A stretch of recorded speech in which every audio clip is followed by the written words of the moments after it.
Hello दोस्तों, नमस्कार। स्वागत करते हैं आपका आपके यूट्यूब चैनल पॉलिटेक्निक विद विकास। जैसे कि आपने थंबनेल में देख ही लिया होगा कि अप्लाइड केमिस्ट्री फर्स्ट का जो है आपको क्या करना है, ऑल इंपॉर्टेंट टॉपिक्स या फिर कह लीजिए इंपॉर्टेंट क्वेश्चन को हम बताने वाले हैं। दोस्तों इतना पढ़ने के बाद आपकी बैक नहीं लगने वाली है, ये तो निश्चित रहिए इसके बारे में। तो चलिए दोस्तों, वीडियो को स्टार्ट करते हैं। अपने दोस्तों के साथ इस वीडियो को शेयर कर दीजिएगा, वीडियो को लाइक करके चैनल को सब्सक्राइब कर लीजिएगा, चैनल पर नया आए तो।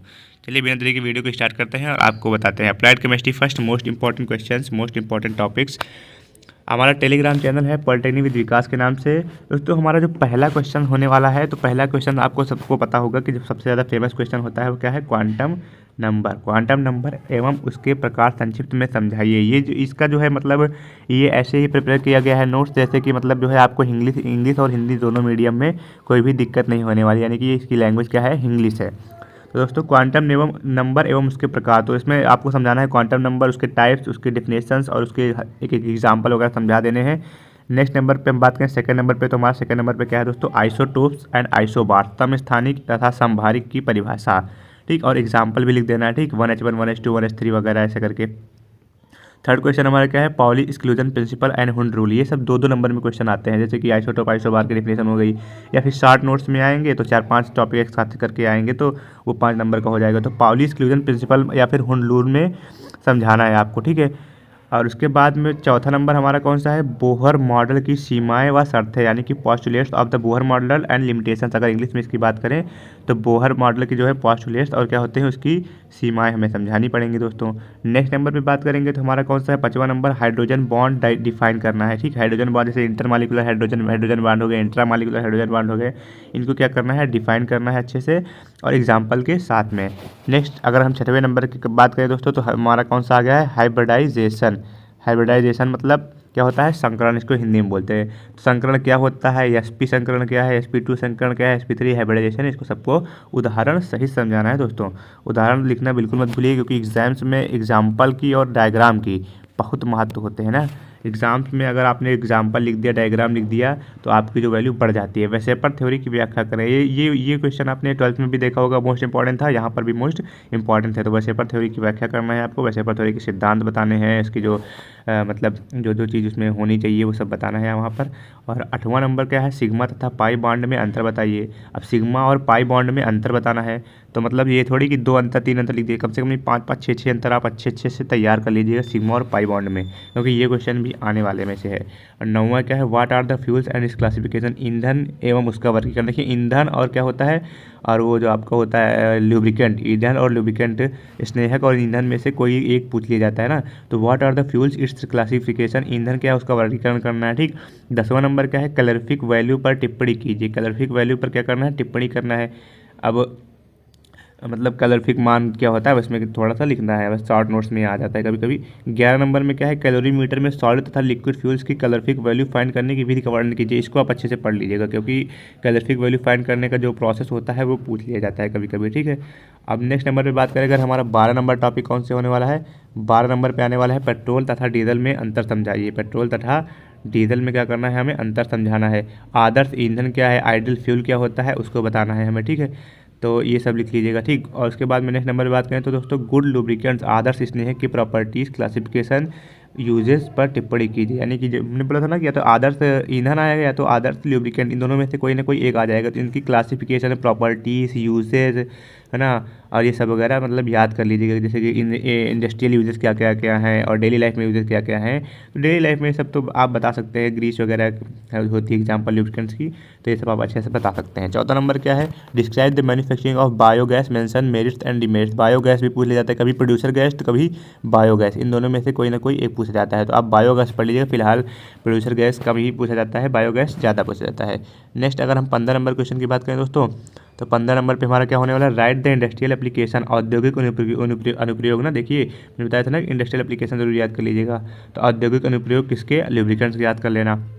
फिर क्या है आपका, temporary and permanent hardness of water. Temporary और परमानेंट हार्डनेस ऑफ वाटर के मेन रीज़न क्या क्या होते हैं, किस वजह से आते हैं, मतलब कौन कौन सी चीज़ में घोलने पर जो है टेम्परेरी हार्डनेस आती है, कौन सी चीज़ घोलने पर परमानेंट हार्डनेस आती है, ये पढ़ लीजिएगा। फिर रिमूवल ऑफ हार्डनेस, यानी कि हार्डनेस को रिमूव करने का क्या होता है, प्रोसेस कौन सा होता है।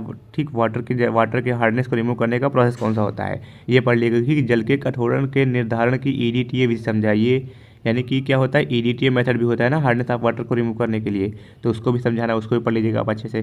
ठीक, क्या होता है परमिट्यूड, क्या होते हैं ये, जल को किस प्रकार सॉफ्ट करते हैं, यानी कि सॉफ्टनिंग ऑफ वाटर में परमिटेड प्रोसेस जो होता है उसको पढ़ लेना अच्छे से। देखिए मोस्ट इंपॉर्टेंट यहाँ पर लिख दिया मैंने, तो यानी कि ये क्वेश्चन बहुत ही इंपॉर्टेंट है, इसको आप अच्छे से पढ़ लीजिएगा। 20 नंबर की बात करें दोस्तों, तो 20 नंबर क्या है हमारा, 20 नंबर पे हमारा है बफर सोल्यूशन और उसके इंपॉर्टेंस पर टिप्पणी कीजिए। बफर सोल्यूशन और उसके इंपॉर्टेंस क्या क्या है उस पर टिप्पणी करना है आपको। ठीक, COD तथा BOD में अंतर क्या है, केमिकल ऑक्सीजन बॉन्ड और biological oxygen bond, chemical oxygen bond और बायोलॉजिकल ऑक्सीजन बॉन्ड, इन दोनों में आपको अंतर समझाना है दोस्तों। तो इन दोनों में अंतर क्या है आप इसको पढ़ लीजिएगा। ठीक है, स्टैंडर्ड इलेक्ट्रोड पोटेंशियल तथा Nernst equation, one of the most important topic. ठीक है, इसमें क्या करना है आपको, नस्ट इक्वेशन को पूरी तरह से प्रूफ करना है और क्या करना है, स्टैंडर्ड इलेक्ट्रोड पोटेंशियल को अच्छे से याद करके वहाँ पर लिख के आना है दोस्तों, तभी आपको अच्छे से नंबर मिलने वाले हैं। 23 नंबर पे बात करें दोस्तों, तो corrosion and factor causing corrosion, यानी कि कोरोजन का क्या होता है, संक्षारण और संक्षारण कारक पर टिप्पणी कीजिए। अब संक्षारण क्या होता है, संक्षारण मतलब जो लोहे पर जंग वगैरह लग जाती है उसी को कोरोजन बोलते हैं। तो इसके कारक कौन कौन से हैं उस पर टिप्पणी कीजिए। ठीक, धातु को कैसे कोरोजन से बचाया जा सकता है उस पर टिप्पणी करने के लिए आ सकता है।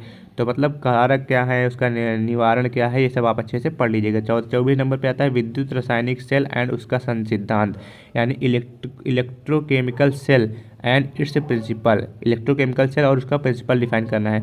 25 नंबर पे क्या है, डिफाइन प्रिवेंशन ऑफ कोरोजन। देखिए मैं बताया था ना कि प्रिवेंशन या संक्षारण को रोकने की विधि, तो उसको पढ़ लीजिएगा क्योंकि ये भी पूछ जाता है। जैसे कि आप संक्षारण को रोकने की विधि क्या, जैसे आप किसी चीज़ पर पेंट कर देंगे, ठीक है, जिंक कोटिंग कर देंगे तब उस पर संक्षारण नहीं होगा या फिर स्लोली होगा, बहुत कम रेट से होगा। ठीक, 26 क्या है, what is polymer, its classification and polymerization process, बहुलक क्या है इसका वर्गीकरण बताइए और बहुलीकरण प्रोसेस को समझाना है दोस्तों। तो इसको आप पढ़ लीजिएगा, ये भी लास्ट चैप्टर के आसपास है, प्लास्टिक चैप्टर से है, तो वहाँ पर से इससे भी क्वेश्चन पूछ लिए जाते हैं, इससे पॉलीमराइजेशन प्रोसेस क्या क्या होती है। ठीक है, नेक्स्ट नंबर पे बात करें दोस्तों, तो हमारा कौन सा होने वाला है, 27 नंबर पे, right difference between the thermoplastic and thermosetting plastic. ये तो बहुत ही आसान है क्वेश्चन और क्या बोलते हैं आ भी जाता है। तो थर्मोप्लास्टिक और थर्मोसेटिंग प्लास्टिक ये आपको आना ही चाहिए क्योंकि ये 12th वगैरह में भी होता है और अभी फर्स्ट सेमेस्टर में है, अभी जाके आपको थर्ड सेमेस्टर में फिर मिलेगा, तो इसमें आपको पढ़ ही लेना। थर्ड सेमेस्टर में दो सब्जेक्ट में मिलेगा, तो इसको आप पढ़ लीजिएगा, कोई आपका हानि नहीं होने वाली इसको पढ़ने से। IUPAC नेमिंग्स वगैरह अगर आपको मन हो तो पढ़ लीजिए, यदि आपको आती हो तो रिवीजन कर लीजिए और नहीं आती है तो मैं कहता हूँ इसे छोड़ दीजिए क्योंकि वहाँ पर आपको ऑप्शनल क्वेश्चन मिलते हैं। मैं भी नहीं पढ़ के गया था दोस्तों, तो आपको भी इसे पढ़कर नहीं जाना है, आप इसे छोड़ सकते हैं। Right short notes, short notes में क्या क्या है आपका, एटॉमिक नंबर हो गया, ठीक, मास नंबर हो गया, ऑक्टेन नंबर, आपने डीजल और ये पेट्रोल में ऑक्टेन और सीटेन नंबर पढ़ा होगा ना, ये पढ़ लीजिएगा, ये सब शॉर्ट नोट्स में पूछ लिए जाते हैं। इलेक्ट्रोनेगेटिविटी क्या हो गई, इलेक्ट्रॉन एफिनिटी क्या हो गई आपकी, अफबाव का सिद्धांत क्या हो गया आपका, valence bond theory, molecular bond theory, जहाँ पर वेपर थ्योरी मिलेगी वहीं पर valence bond theory, molecular bond theory मिलेगी। प्रोड्यूसर गैस आप पढ़ लीजिएगा अच्छे से। पॉलीमराइजेशन प्रोसेस एक बार फिर से आ गया, देखिए बहुलीकरण प्रोसेस क्या होता है इसको आप पढ़ लीजिएगा क्योंकि ये जो है अलग से भी पूछ लिया जाता है। तो दोस्तों ये थे आपके जो इंपॉर्टेंट क्वेश्चंस थे, उम्मीद करता हूँ ये सब आपको पसंद आए होंगे और इनसे आपकी बहुत ज़्यादा हेल्प मिलने वाली है दोस्तों। बिल्कुल आप इनको पढ़ के जाइएगा, एक बार मेरे ऊपर ट्रस्ट करके देखिए दोस्तों, इससे बाहर कुछ नहीं आने वाला है क्योंकि मतलब जो होता है कुछ, कितना भी सिलेबस हो, कितना भी ब्रॉड सिलेबस हो, लेकिन कुछ उसकी सीमाएँ होती हैं कि बस इतने के अंदर ही एग्जामिनर को देना होता है या फिर यही क्वेश्चन देने होते हैं, बार बार ये क्वेश्चन रिपीट होते रहते हैं। तो मैंने उन्हीं क्वेश्चन को यहाँ पर लिख दिया है, आप उम्मीद करता हूँ आप उसको पढ़कर जाएंगे और अच्छे नंबर प्राप्त करेंगे। Thank you friends, thanks for watching, मिलते हैं अपनी नेक्स्ट वीडियो में, तब तक के लिए टाटा बाय बाय। अगर चैनल पर नए हैं चैनल को सब्सक्राइब कर लीजिएगा, लाइक कर दीजिएगा, अपने दोस्तों के साथ शेयर कर दीजिएगा। Love you all.